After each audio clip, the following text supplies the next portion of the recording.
Hi, I'm Dr. Leslie Tay, and this is my wife. Hello, I'm Lisa. And today we are in Paris and we're going overseas. Paris? No, we're in Pasir Ris. Ris. Okay, very close, very close. Okay, and where are we going?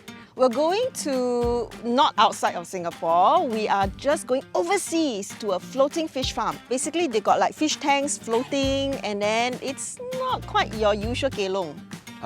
So we are going to a fish farm. No kelong. No kelong. Okay, let's go.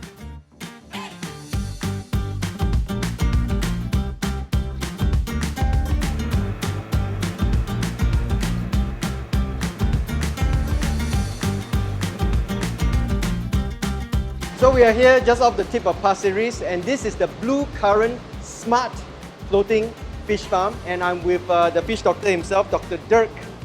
Can you tell us about this fish farm? This fish farm is on the ocean using seawater, but we filter and clean the water and we have it in a recirculation system. So the water is flowing into the tanks and out of the tanks back into a water treatment system, and they move all day and all night long, and that makes it very energy efficient. The normal fish farm that we saw in the past, the fish has always been inside the water and just making use of the natural currents and the water to grow the fish. If I may say, we don't trust the water. The water is challenged with pathogens, with bacteria, due to climate change and other environmental aspects that we don't have control over. We make sure the fish have always sufficient oxygen. So we believe the future of fish farming needs that kind of technology.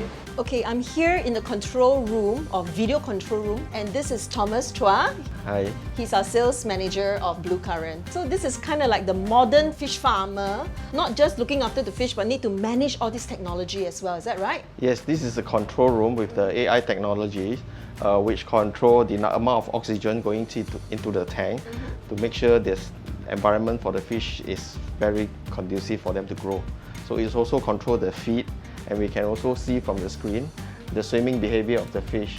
If the fish is no good, the swimming behavior will be very different. From there, we can have an early detection and what's the next course of action to be done to kill the fish. So does it mean that we have new jobs that's created due to this? Yes, of course, in the control room, we need more people to help to monitor different tanks, and also in the farm, the harvesting of the fish as the volume grow.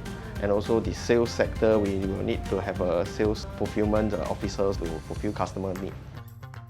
So in future, when aquaculture will play a very much increased role to feed the world, you need a technology-driven approach. You cannot rely on the conditions out there. Because our program is for foodies, so we've got to ask you this question. You know, when it comes to sea bass, some farm sea bass have got that muddy flavor. Can you tell us, how do you do it so that it tastes better? The main difference is whether it's a marine-based fish or a freshwater pond fish. The sea bass can grow in freshwater and in the sea. In the pond, you have little circulation.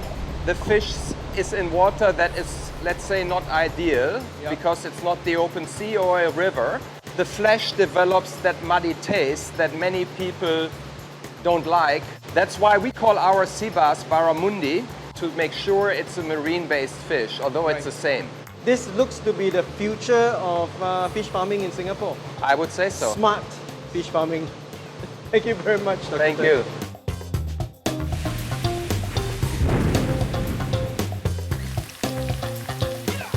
So this is the fish that we just got from the water. Look at how fresh it is. This is the kim bang lo, good for steaming. You can pan fry. You can do a lot of things with this fish. A very tasty fish, literally from our waters. So these packs that you see right now is what you get when you order from RedMart. So essentially, they will take all the fish from here, go to the processing plant, they will clean it, they will gut it, they will descale it, and then it will reach RedMart warehouse within 24 hours.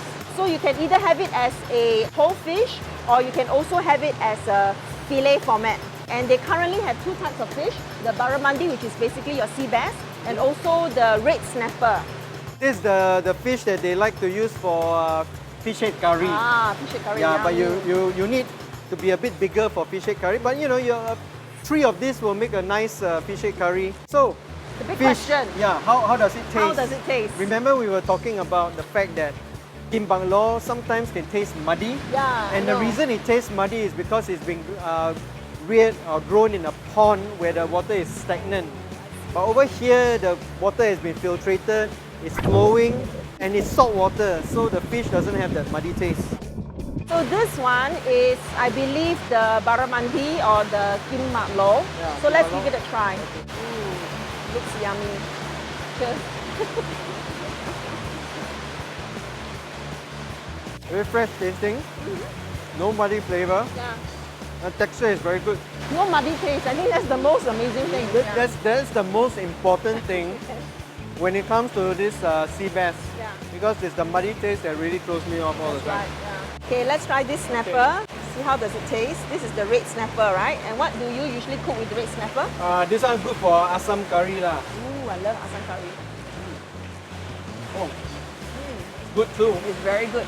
Just as Very good. nice. By being here, I just really feel that Singapore's 30-30 vision is really well underway. You know, the vision of us being able to have 30% of our food supply produced locally by 2030 is well underway because of people like BluCurrent.